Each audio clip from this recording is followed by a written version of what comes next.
है advance medicine management of cardiovascular system, cardiovascular disorder. उसमें कल हमने डिस्कस किया था मायोकार्डियल इन्फार्क्शन, हार्ट अटैक को। आज जो हमारा लेक्चर है वो है CAD, कोरोनरी आर्टरी डिजीज। अब इसके ऊपर आज हम डिस्कस करेंगे, ये जो हमारा दूसरा टॉपिक है कि कोरोनरी आर्टरी डिजीज क्या है, इसका थोड़ा सा इंट्रोडक्शन है। उसके बाद इसके रिस्क फैक्टर्स हैं कि किस वजह से कोरोनरी आर्टरी डिसऑर्डर होता है।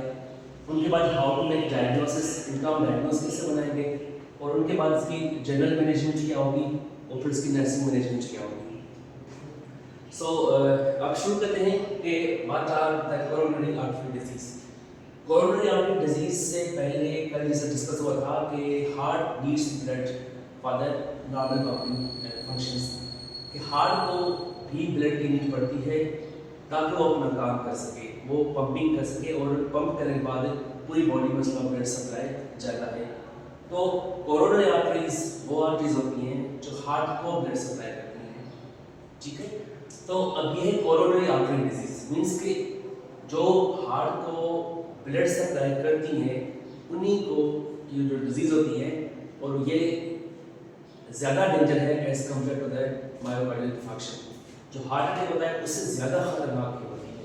वजह क्या है इसकी कि coronary artery disease is also known as a ischemic heart disease. Coronary artery disease को इस्केमिक हार्ट डिजीज भी कहा जाता है। अब इस्केमिक हार्ट डिजीज क्यों कहा जाता है, जैसे कि कल मैं आपको बता चुका हूँ कि इस्कीमिया क्या होता है कि हार्ट को या आर्टरीज को ब्लड सप्लाई कम होता है। जब ब्लड सप्लाई रिड्यूस होता है, कम होता है, तो उसको हम कहते हैं इस्कीमिया। तो जैसे हमारी एक नॉर्मल आर्टरी होती है, उसका ल्यूमन जो है वो ओपन होता है, ऐसे खुला हुआ ल्यूमन होता है। तो अगर उसके अंदर कोई डिपोजिशन हो जाती है, कोई प्लेक फॉर्मेशन हो जाता है, तो अंदर से आर्टरीज क्या होती है वो नैरो होना शुरू हो जाती है। तो जब आर्टरीज का ल्यूमन अंदर से नैरो हो जाएगा तो उसके अंदर क्या हो जाएगी, जो उनकी इलास्टिसिटी होती है, जो लचक होती है, वो कम हो जाएगी। तो जब उसकी इलास्टिसिटी कम होती है तो उसके अंदर जो ब्लड का फ्लो होता है वो रिड्यूस हो जाता है, ठीक है। और आर्टरीज होती हैं वो हार्ड होना शुरू हो जाती हैं। जब वेसल्स हार्ड होती हैं और उसके अंदर प्लेक फॉर्मेशन होती है और उनकी इलास्टिसिटी लूज हो जाती है, तो इसको कहते हैं एथेरोस्क्लेरोसिस। क्या बोलते हैं इनको? एथेरोस्क्लेरोसिस। तो coronary artery disease is also known as ischemic heart disease. ये हार्ट की इस्केमिक डिजीज है। इसमें हार्ट को जो ब्लड सप्लाई देती है कोरोनरी आर्टरीज, वो ब्लड सप्लाई कम हो जाता है, रिड्यूस हो जाता है। Coronary artery disease become narrow and blocked. क्यों? कि जब हमारी आर्टरी होती है उसका जो ल्यूमन खुला होता है तो उसमें से एक नॉर्मल ब्लड हमारा गुजर आता है और ट्रांसपोर्ट सिस्टम चलता है। लेकिन जब हमारी आर्टरीज का जो ल्यूमन होता है वो नैरो हो जाता है, अंदर प्लेक फॉर्मेशन हो जाती है और कोलेस्ट्रॉल की, फैट की लेयर्स बनना शुरू हो जाती हैं, तो आर्टरीज होती हैं उनका जो ल्यूमन होता है वो नैरो हो जाता है। नैरो होने के बाद वो क्या होता है, वो ब्लॉक हो जाता है। ब्लॉक होने के बाद जो वेसल्स की इलास्टिसिटी होती है, जो सॉफ्टनेस होती है, वो कन्वर्ट हो जाती है हार्डनेस के अंदर। हमारी आर्टरीज होती है वो हार्ड हो जाती हैं और उनकी जो इलास्टिसिटी होती है, जो लचक होती है, वो खत्म हो जाती है। तो इसके अंदर दो प्रॉब्लम हो रहा है। एक तो जो हमारी आर्टरीज हैं वो हार्ड हो रही है और उनकी इलास्टिसिटी कम हो रही है। दूसरा उसका जो अंदर से ल्यूमन है वो तंग हो रहा है, जिसकी वजह से ब्लड फ्लो नहीं हो रहा। तो दो प्रॉब्लम कच्चे होते हैं। सो इसको हम कहते हैं इस्केमिक हार्ट डिजीज या कोरोनरी आर्टरी डिजीज।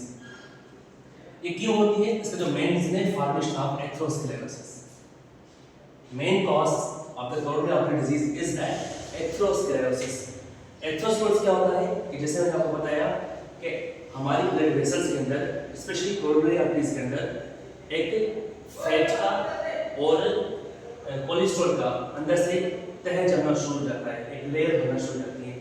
तो fat deposit and cholesterol deposit and plaque formation, ये जब अंदर आर्टरीज के अंदर सारी की सारी बनना शुरू हो जाएगी तो आर्टरी का जो ल्यूमन होता है वो नैरो हो जाता है और आर्टरी अंदर से ब्लॉक हो जाती है। दूसरा तो क्या होता है? एथेरोस्क्लेरोसिस। अंदर से आर्टरी नैरो हो जाएगी तो ब्लड सप्लाई कम हो जाएगी, ब्लड फ्लो नहीं जाएगा। फिर ऊपर से क्या होता है, जो आर्टरीज की जो इलास्टिसिटी होती है वो फ्लेक्सिबिलिटी वो रिड्यूस हो जाएगी और आर्टरी क्या हो जाएगी, वो हार्ड हो जाएगी, रिजिड हो जाएगी। That term is called as atherosclerosis, hardening of vessels, ठीक है। तो कोरोनरी आर्टरी डिजीज के अंदर क्या हो रहा है एक तो स्कीमिया हो रहा है, ब्लड सप्लाई कम हो रहा है, दूसरा आर्टरीज अंदर से नैरो हो रही है, तीसरा जो आर्टरीज का अंदर ल्यूमन है उसके अंदर फैट, कोलेस्ट्रॉल और प्लेक फॉर्मेशन, इनका एक प्लेक फॉर्मेशन हो रहा है, और फिर क्या हो रहा है कि वेसल्स की हार्डनिंग हो रही है। तो plaque formation, hardening of vessels, narrow of vessels and reduce blood supply of vessels heart, तो ये चारों चीजें एक साथ होती हैं, तो that leads that ischemic heart disease, और इसको हम कहते हैं CAD, कोरोनरी आर्टरी डिजीज। जब एथेरोस्क्लेरोसिस हो जाता है, जो हार्ट का ब्लड फ्लो होता है वो क्या होता है, वो रिड्यूस होता है, ब्लड सप्लाई कम हो जाता है हमारी मायोकार्डियम को।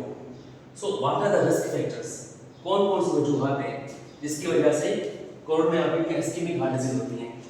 तो जो रिस्क फैक्टर होते हैं वो दो किस्म के होते हैं, एक होते हैं मॉडिफाइड रिस्क फैक्टर और एक होते हैं non modified, modifiable and non modifiable. ये दो वर्ड्स को समझें कि कौन से रिस्क फैक्टर्स हैं जो मॉडिफाइबल हैं और नॉन मॉडिफाइबल हैं। तो मॉडिफाइबल रिस्क फैक्टर्स वो होते हैं that can be controlled and can be changed. अब ऐसे रिस्क फैक्टर होते हैं, ऐसे काज होते हैं जिनको हम कंट्रोल भी कर सकें और जिनको हम चेंज भी कर सकें, ताकि हम इस डिजीज को कंट्रोल करें या इसको प्रिवेंट कर सकें। तो कौन से हैं? स्मोकिंग है, hypertension, high blood pressure, obesity, overweight, physical activity, exercise ना करना, फिजिकल एक्टिव ना रहना, diabetes mellitus is a metabolic disorder, उसकी वजह से क्या होता है कि फैट की डिपॉजिट होती है, ग्लूकोनेओजेनेसिस होता है, ग्लूकोज जमा होता है, डायबिटीज होती है, उससे तो ब्लड प्रेशर होता है, उससे वेट गेन होता है, फिर आस्ते आस्ते वो आर्टरीज के ल्यूमन में होता है और फिर ये चीज़ें आस्ते आस्ते एडवांस की तरफ डेवलपमेंट होना शुरू हो जाती है। Hyperlipidaemia, lipidaemia means lipids, lipids means fat, कि जब फैट हमारी आर्टरीज या ब्लड के अंदर हाई लेवल में हो जाएगा, फैट की डिपॉजिशन हो जाएगी या कोलेस्ट्रॉल हमारे ब्लड के अंदर बहुत ज़्यादा लेवल हो जाएगा। तो अब these are the modified factors. अगर हम स्मोकिंग को चेंज करते हैं, खत्म करते हैं, हाइपरटेंशन को कंट्रोल करते हैं, डायबिटीज कंट्रोल करते हैं, ओबेसिटी को रिड्यूस करते हैं, वेट लॉस की तरफ जाते हैं, फिजिकल अगर कोई बंदा एक्टिव नहीं है तो वो थोड़ा सा एक्सरसाइज करना शुरू करता है, फिजिकल एक्टिविटी की तरफ आ जाता है, और डायबिटीज मेलाइटिस है उसको जब हम कंट्रोल करते हैं डायबिटीज को और हाइपरलिपिडीमिया और लिपिड कोलेस्ट्रॉल उसको कम करने के लिए जब हम इंटरवेंशन करते हैं, तो these are the modifiable risk factors. ये सारे के सारे ऐसे रिस्क फैक्टर हैं जिनको हम चेंज भी कर सकते हैं और इनको हम कंट्रोल भी कर सकते हैं। अगर हम इन सारे के सारों को, अगर इसमें से कोई भी रिस्क फैक्टर्स कि हमारे किसी पेशेंट के अंदर प्रेजेंट है, तो वी कैन बी चेंज, हम उसको चेंज कर सकते हैं through health education, through treatment, through medicine, through counselling, through guidance and through nursing interventions and medical interventions. हम इन सारे रिस्क फैक्टर्स को मॉडिफाई कर सकते हैं, चेंज कर सकते हैं। तो जब ये सारी चीज़ें कॉज चेंज हो जाएंगी तो हमारी जो कोरोनरी आर्टरी डिजीज़ है या इस्केमिक हार्ट डिजीज़ है, इसके अंदर काफ़ी हमारा जो रिस्क होता है वो रिड्यूस हो जाएगा। ठीक है, बेसिकली मॉडिफाइबल रिस्क फैक्टर्स को जब मॉडिफाई करते हैं, इसका मतलब होता है कि हम इस डिजीज़ के जो रिस्क होते हैं उस रिस्क को हम रिडक्शन कर लेते हैं, रिस्क को हम कम कर होते हैं।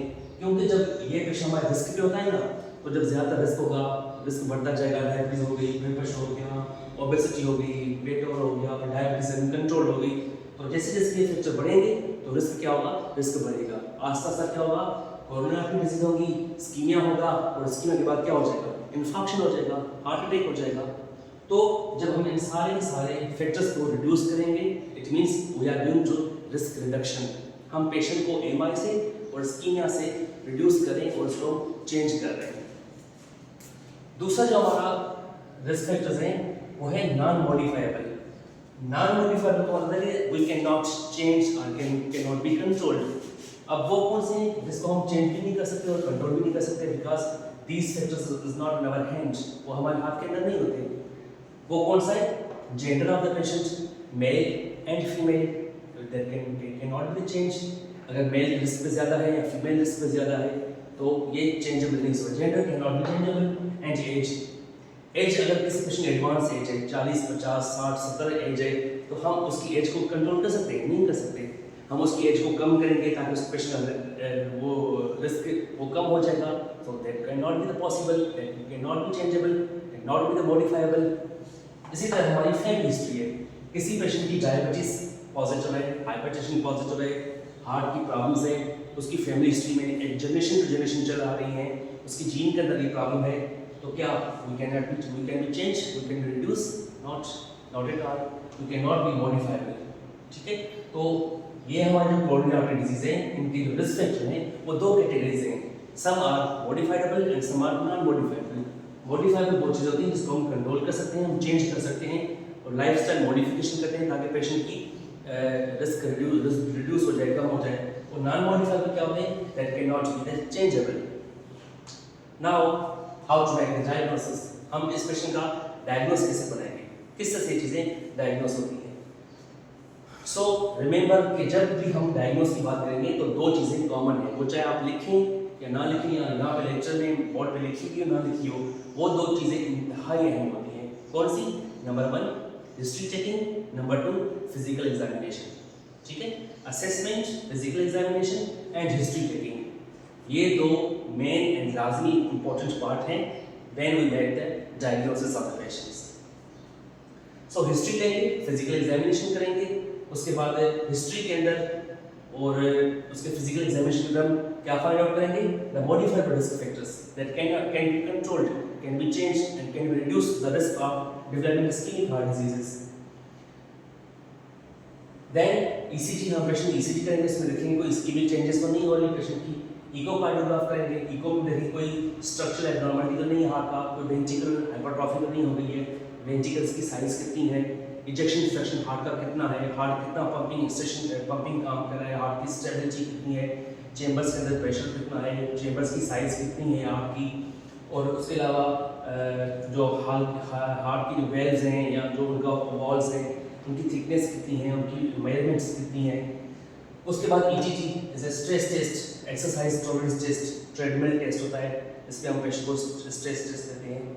इसमें देखेंगे कि पेशेंट को ज़्यादा स्ट्रेस है या ज़्यादा उसको ट्रेडमिल पे चलाने से उसके अंदर कोई स्कीमा डेवलपमेंट तो नहीं हो रहा पेशेंट को. Then cardiac biomarkers.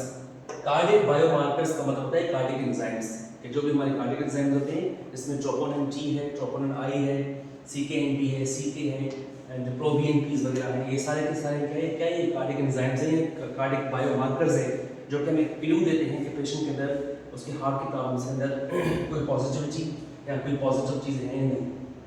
देन सीटी एंजियोग्राम, एंजियोग्राफी करेंगे पेशेंट की और उसके देखेंगे कि आर्टरीज की ब्लॉकेज कितना परसेंट है, 60% है, 50% है, 30% है, या 1 VG है, 1 वेसल डिजीज है, 2 वेसल डिजीज है, 3 वेसल डिजीज है. और कोरोनरी आर्टरीज जितनी 5 वेसल्स हैं तो कितनी वेसल्स कितना परसेंट ब्लॉक है, राइट साइड कितना ब्लॉक है, लेफ्ट साइड कितना ब्लॉक है, हार्ट की राइट साइड कैसे काम करिए, लेफ्ट साइड कैसे काम करिए, चेंबर्स कैसे काम करें, प्रेशर्स कितना है, ये सारे के सारे आप देख रहे हैं एज एंजियोग्राम या एंजियोग्राफी के अंदर. Okay, so let's discuss the management, how we can manage these conditions. So management के अंदर सबसे इंपॉर्टेंट चीज़ होती है वो होती है लाइफस्टाइल मॉडिफिकेशन, बिकॉज इस डिजीज के अंदर ज़्यादातर वो चीज़ें हैं जो can be modified to reduce the risk of development ischemia and reduce patient for the heart attack. So lifestyle modification करेंगे. लाइफस्टाइल मॉडिफिकेशन मींस कि जो भी पेशेंट की हैबिट्स होती हैं वो सारी की सारी हैबिट्स को क्या करेंगे? चेंज करेंगे. जैसा स्मोकिंग की हैबिट है वो रिड्यूस करेंगे, खत्म करेंगे. पेशेंट हाइपरटेंशन है, हाइपरटेंशन के लिए उसको ट्रीट करेंगे, उसको कंट्रोल करेंगे. ओबेसिटी है पेशेंट की तो हम उसको गाइडलाइंस देंगे, उसका बिहेवियर चेंज करेंगे ताकि वो अपना वेट रिडक्शन करे, उसका अपना वेट रिड्यूस करे. उसके अलावा अगर आपके पेशेंट फिजिकल एक्टिव नहीं है, वो डिपेंडेंट है, ठीक है, रेस्ट में होते हैं और कोई काम काज नहीं करते, ऑफिस काम होता है या ज़्यादा रेस्ट पर रहते हैं, तो उनको हम क्या करेंगे? उनको हम गाइडलाइंस देंगे, उसको हम ओपिनियंस देंगे कि आप क्या करें, आप एक्सरसाइजेस करें, आप थोड़ा सा फिजिकल एक्टिव हो, थोड़ा सा वॉक करें, ठीक है, ताकि आपकी जो रिस्क हो वो रिड्यूस हो सके. फिर डायबिटीज़ कंट्रोल की जा सकती है एंड हाइपरलिपिडीमिया है और कोलेस्ट्रॉल बॉडी में बढ़ा हुआ है तो उसको हम चेंज कर सकते हैं, उसकी डाइट कंट्रोल कर सकते हैं, उसको फिजिकल एक्टिव कर सकते हैं. और फिर अगर बहुत ज़्यादा लेवल बढ़े हुए तो उसको स्टेटिन्स जो लिपिड लोअरिंग ड्रग्स हैं वो देके हम उनको क्या करते हैं, उसके लिपिडीमिया को मैनेज कर सकते हैं. तो it means the modified risk जब हम कंट्रोल करेंगे तो पेशेंट की इस्कीमिया, हार्ट डिजीज या उसकी कोरोनरी हार्ट डिजीज को हम चेंज कर सकते हैं, उसको हम कंट्रोल कर सकते हैं और पेशेंट जो रिस्क होता है उसको रिड्यूस, उस रिस्क को हम क्या करते हैं, रिड्यूस कर सकते हैं, कम कर सकते हैं। देन मेडिकेशंस पेशेंट होती हैं, अमूमन 4 किस्म की मेडिसिन दी जाती है। नंबर 1 हाइपरटेंशन, ब्लड प्रेशर की दवाएं दी जाती हैं, beta blockers to control the rate of heart का रेट कंट्रोल करने के लिए हम बीटा ब्लॉकर देते हैं, और हाइपरटेंशन एंटी हाइपरटेंसिव ड्रग्स देते हैं, 2 देते हैं। तीसरी एंटीप्लेटलेट्स कि हमारे बॉडी के अंदर कोई क्लॉट फॉर्मेशन हो जाए तो ल्यूमन हमारा आर्टरी का ब्लॉक हो जाए, थ्रोम्बस न बन जाए, तो उसको बचने के लिए हम लोप्रिन, एस्पिरिन, बिस्प्रीन या ये सारी चीज़ें एंटीप्लेटलेट्स की वो देते हैं। और जो चौथी चीज़ होती है वो होती है further management of the lipids, lipidemia, hyperlipidemia, cholesterol कम करने की दवाइयाँ।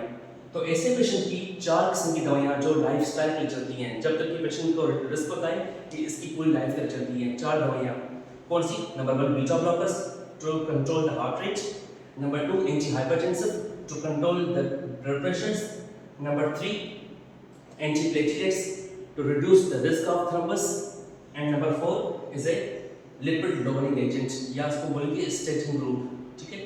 रोजोस्टेटिन है या वेजोस्टेटिन है, एक्सप्लेनेट के नाम से जाती हैं।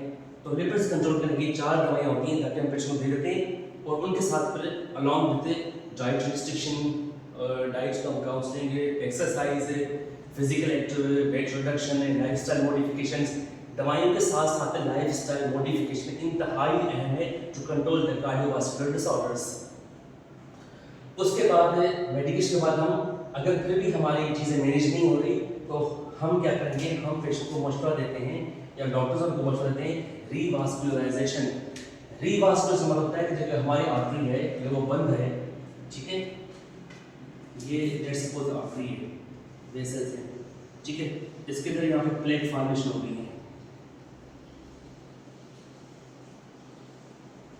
ये प्लेक फॉर्मेशन हो गया है, इसके अंदर आर्टरीज के अंदर, वेसल्स के अंदर फेट की डिपोजिशन हो गई है या प्लेक फॉर्मेशन हो गया, तो यहाँ से ब्लड फ्लो कम हो गया या आर्टरी ब्लॉक हो गई, बंद हो गई है।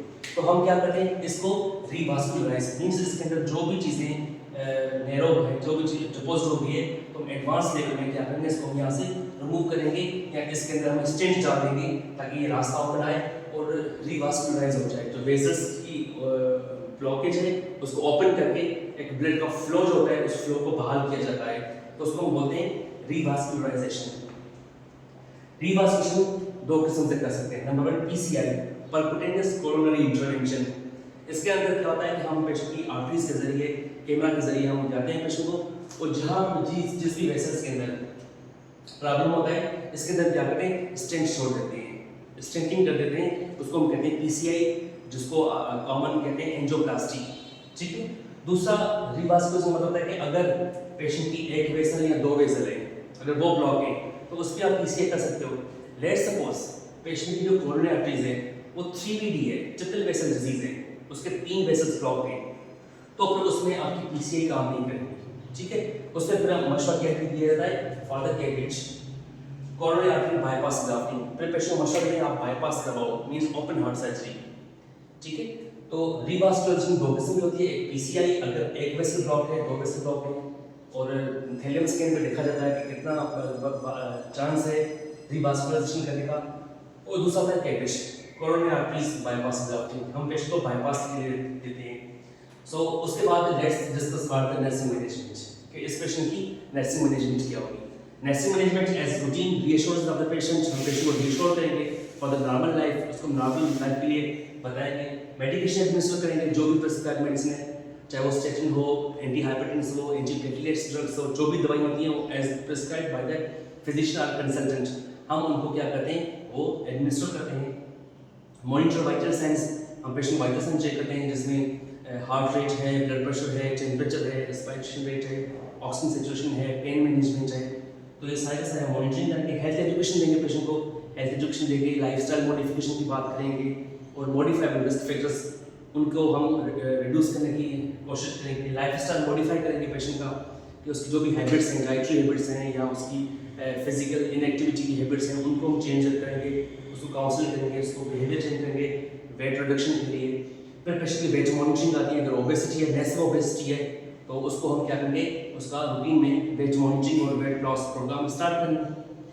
फ्लूइड बैलेंस पेशेंट का इनटेक कितनी है और आउटपुट कितनी है, रीनल क्लियरेंस कितना हो रहा है, पेशेंट किडनीज कैसे काम कर रही हैं, तो उसका फ्लूइड इनटेक कितना है, पेशेंट का स्वेलिंग तो पेशेंट नहीं जा रहा, फ्लूइड वॉल्यूम ओवररेट में नहीं जा रहा, और एडिमा में नहीं जा रहा, हार्ट फेलियर की तरफ पेशेंट नहीं जा रहा।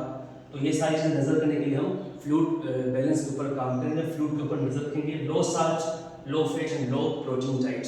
ये बहुत इंपॉर्टेंट चीज़ है जब कोई मैनेज है पेशेंट, स्पेशली डाइट मैनेजमेंट के पेशेंट को कहेंगे कि आपने साल्ट इंटेक कम करना है बिकॉज ऑफ हाइपरटेंशन। पेशेंट का ब्लड प्रेशर बढ़ा हुआ है तो हम उसको में एडवाइस करें लो सोडियम डाइट या रिड्यूस साल्ट, दूसरा low fat diet because the management of lipidaemia.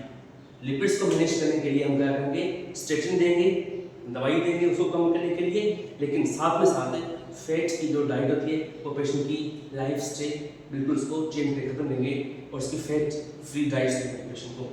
Then low protein diet, protein कम करेंगे क्योंकि एक्सरसाइज मैनेज करने के लिए। उसके बाद इनकरेज एक्सरसाइज, हमने पेशेंट को क्या करें, उसको हम इनकरेज कर रहे हैं फादर फिजिकल एक्टिव कि आप जो ना वो अपनी एक्सरसाइज करें, वॉक करें और खाना बैलेंस के साथ खाएं। उनके बाद pre and post operative care. Let's suppose अगर हमारे पेशेंट की प्लानिंग होती है फादर रिवास्कुलराइजेशन पीसीआई के लिए या कैबेज के लिए, तो फिर इनकी अलग क्या जाती है, pre operative care and post operative care की जाती है। सो pre and post operative care ये किसी लेक्चर में मैं आपको डिटेल एक लेक्चर दूंगा सिर्फ pre operative care and post operative care, इसको पहले से इंशाल्लाह लेक्चर बनाएंगे। तो वो हमारी जितनी भी केसेस हैं, जितने भी मैनेजमेंट होती हैं, सर्जिकल मैनेजमेंट होती हैं, so what are the nursing care of the pre operative and what are the nursing care of the post operative, तो उसके ऊपर हम इंशाल्लाह एक लेक्चर रखेंगे, उसको हम बनाएंगे। So that is all about the coronary artery disease and मैं समराइज कर रहा हूँ कि coronary artery disease क्या है, ischemic heart disease है, इसकी वजह से हमारे आर्टरीज ह्यूमन नैरो हो जाते हैं, ब्लॉक होती हैं, एथेरोस्क्लेरोसिस फॉर्मेशन हो जाता है, उसकी वजह से आगे एमआई होता है, इस्कीमिया होता है और बहुत सारी प्रॉब्लम होती हैं। रिस्क फैक्टर दो किस्म होते हैं, मॉडिफाइबल होते हैं और नॉन मॉडिफाइबल होते हैं। फिर डायग्नोस के लिए हम क्या करते हैं, मैनेजमेंट क्या करते हैं, लाइफस्टाइल के साथ मेडिसिन एंड आफ्टर में हमारी नर्सिंग केयर मैनेजमेंट की। सो ये आज हमारा लेक्चर था कि आई होप दैट आपको इसका इंशाल्लाह फ़ायदा होगा और मिलते हैं अगले लेक्चर में।